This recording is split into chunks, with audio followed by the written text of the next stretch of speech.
Budian ini kaget kayak ada orang lewat di belakang jendela gitu. Setelah bayangan lewat dari belakang jendela itu, tiba-tiba gagang pintu rumah Budian ini kayak ada yang mau coba membuka pintu gitulah. Budian panik coba ngambil sapu untuk ngelabrak siapa sih yang mau masuk ke rumahnya dia. Pas Budian ini coba buka pintu, gak ada orang sama sekali bro. Terheran-heran Budian ini balik lagi masuk ke rumah, ke dalam rumah. Baru 3 langkah dari pintu, Budian kaget karena ada ketokan pintu gitu.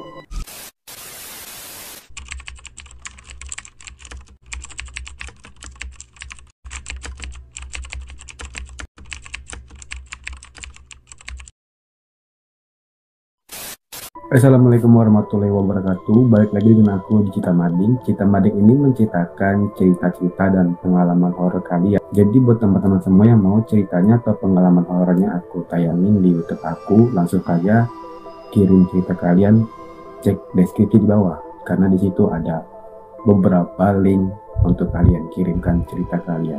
Itu link sosial media aku semua ya. Aku tunggu cerita kalian. Video kali ini kayak biasa kisah-kisah horor, jadi siapkan mata kalian dan tetap tenang, enjoy dan jangan panik dan tetap hati-hati karena mereka benar-benar ada.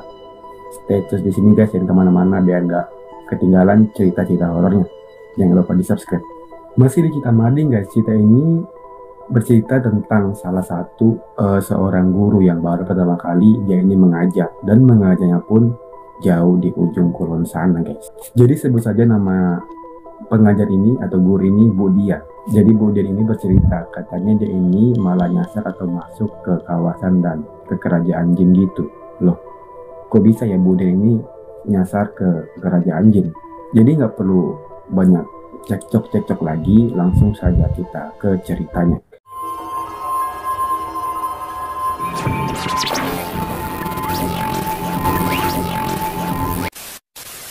Oke, jadi kita mulai pada tahun 2015 silam. Hari pertama di mana Budian ini menjadi seorang guru dan mengajar di sana. Dan Budian ini asli dari Solo. Dan dia ini dapat rekomendasi untuk mengajar di salah satu perdesaan yang ada di ujung Pulau Jawa sana. Nah ceritanya, jadi ada 2 hari 2 malam Budian ini di dalam perjalanan menuju ke sana. Dan akhirnya Budian pun nyampe juga di lokasinya guys. Jadi sebelum Budian ini mengajar atau ke lokasi ngajarnya itu, Budian ini diwajibkan untuk mengisi data-data gitulah. Selesai Budian ini mengisi data-datanya di salah satu mes gitu. Budian ini diantara dengan salah satu perwakilan desa tersebut. Budian ini diantar menuju ke rumah kepala desa itu. Sesampainya di rumah kepala desa tersebut dan sedikit berbincang-bincang, Budian pun diantar ke salah satu rumah yang untuk disinggahinya selama Budian ini mengajar di desa itu. Fasilitas di sana sederhana ya. Budian ini dipinjamkan sebuah motor untuk alat transportasi Budian dari rumah ke sekolahnya itu, tempat mengajarnya. Singkat cerita, Budian pun mulailah mengajar di desa itu. Jarak antara tempat tinggal Budian ke sekolah tempat mengajarnya itu ya lumayan jauh juga. Budian ini harus berangkat habis subuh untuk pergi ngajar di sana. Jadi kita ke ceritanya nih guys, ke inti lebih dalamnya lagi. Simak sampai habis, jangan di skip-skip, oke? Hari kelima Budian ini mengajar di salah satu sekolah di sana, di sekolah menengah pertama. Di perjalanan pulang habis asar gitulah. Sekolah ini pulangnya tuh hampir jam 2 siang gitu. Ya, jadi di hari itu Budian ini lagi ngoreksi tugas anak muridnya. Terus ada rekannya yang bernama Ibu Indah. Dia ini ngajak Budian untuk pulang bareng. Tapi Budian menolaknya karena lagi nanggung ngoreksi tugas anak muridnya itu. Ya udahlah Bu Indah ini pulang duluan, ninggalin Budian sendiri di sekolah itu. Nggak kerasa udah jam 5 sorean, tugas Budian pun sudah selesai. Budian pun bersiap-siap untuk pulang ke rumahnya. Nah disinilah guys momen-momen menyeramkan yang dialami sama Ibu Dian ini. Jadi Budian ini merasa hal ganjil di sekolah itu. Gimana? Lanjut nggak? Mental kalian aman gak nih? Kalau aman yaudah kita lanjut. Jadi sekitaran jam 5-an tadi ya, Budian ini lagi ngidupin motor pinjamannya itu yang dari kepala desa, bersiap untuk pulang karena sudah kesorean di sekolah itu. Karena sudah kesorean, Budian pun langsung tancap gas aja, buru-buru untuk sampai ke rumah. 3 jam juga nih perjalanan pulang pergi Budian untuk mengajar. Jadi ceritanya nih udah di dalam perjalanan nih ya Budian ini. Hari pun udah mulai gelap, udah mau maghrib gitu lah. Budian ini ngelewatin hutan-hutan atau semak-semak gitu lah. Ya namanya juga di pedesaan. Ada jarak 200 meteran. Budian ini kaget karena hari udah gelap. Dan Budian ini ngeliat satu perempuan rambutnya panjang lagi jalan sendirian. Jadi Budian ini karena warga baru di desa itu, jadi coba inisiatif ngeboncengin dia lah, ngeboncengin cewek tadi. Pas dikelakson sambil negur Budian ini ke cewek tadi itu nah guys. Cewek ini diem aja dan dengan wajah pucat gitu. Budian pun sempat dongkol, ya adalah ditinggalin aja cewek itu sama Budian. Cuman jarak 3 meteran nih, Budian ini kepikir, kesian juga ngeliat cewek tadi. Adalah Budian pun berhenti dan coba noleh ke belakang. Rupanya cewek itu udah nggak ada lagi. Panik Budian, padahal jaraknya ini kan cuma beberapa meter. Tapi pas dilihat sama Budian udah nggak ada lagi. Kemana si cewek tadi? Kata Budian mungkin kayak gitu. Yaudah Budian ini coba gas motornya lagi. Buru-buru untuk sampai ke rumahnya. Lagi gaspolnya ini Budian, tiba-tiba Budian ngerem mendadak. Dia kaget ngeliat cewek yang barusan dilihat dia di belakang itu tiba-tiba ada di depan dia, ada di depan Budian. Wah ini nggak beres nih kata Budian, mau balik lagi ke sekolahan jauh, mana nggak ada siapa-siapa lagi sekolahan.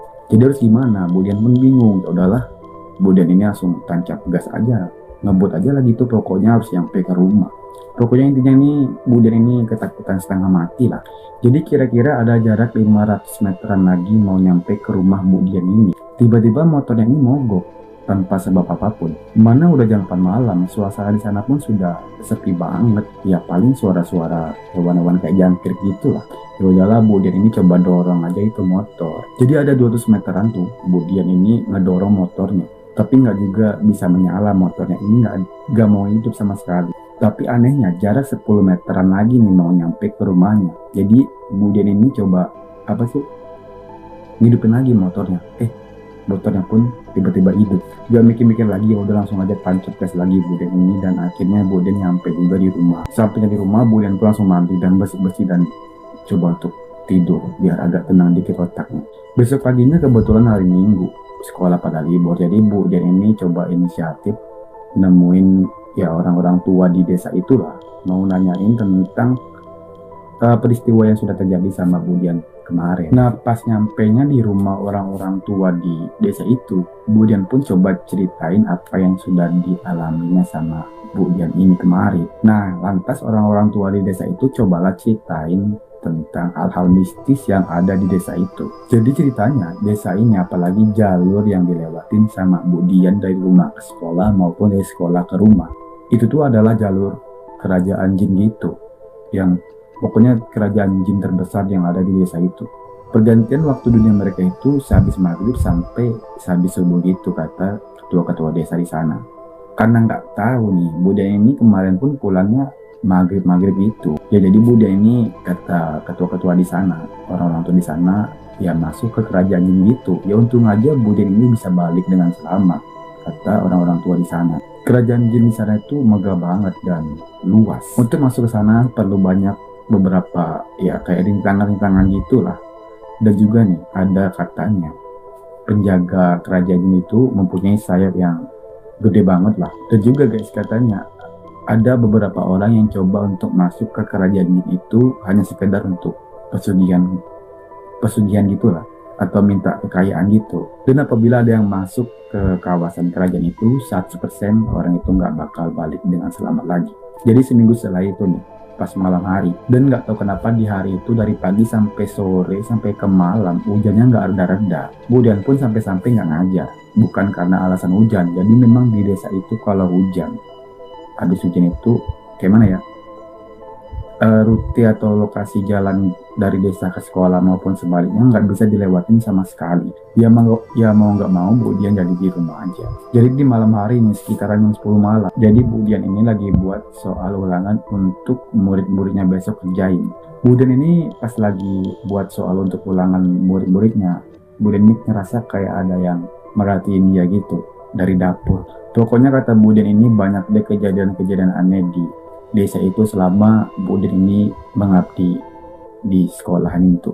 Jadi pernah kata Budian pas lagi Budian ini di ruang tamu. Waktu itu kalau nggak salah Budian ini lagi ngoreksi nilai ulangan murid-muridnya. Budian ini kaget kayak ada orang lewat di belakang jendela gitu. Setelah bayangan lewat dari belakang jendela itu, tiba-tiba gagang pintu rumah Bu Dian ini kayak ada yang mau coba ngebuka pintu gitulah. Bu Dian panik coba ngambil sapu untuk ngelabrak siapa sih yang mau masuk ke rumahnya dia. Pas Bu Dian ini coba buka pintu, gak ada orang sama sekali bro. Terheran-heran Bu Dian ini, langsung Bu Dian ini balik lagi masuk ke rumah, ke dalam rumah. Baru 3 langkah dari pintu, Bu Dian kaget karena ada ketokan pintu gitu. Nah sudah, Bu Dian pun heran, siapa sih jam 1 malam mau bertamu, kata Bu Dian kayak gitu. Ya Bu Dian pun bodo amat gak mau buka pintu sama sekali, langsung aja dia ini masuk ke kamar mencoba untuk tidur. Pas di kamar sama juga bro, Bu Dian ini gelisah gak bisa tidur. Karena di luar rumah itu kayak berisik banget, padahal tengah malam kok kayak ada orang lagi rame-rame di depan rumah. Jadi Bu Dian coba ngintip dari sela-sela jendela kamar gitu, dekat dari hordeng gitulah. Pas diintip sama Bu Dian, di depan rumah itu nggak ada orang sama sekali, sepi banget. Gak cuma itu aja, masih ada lagi ceritanya nih.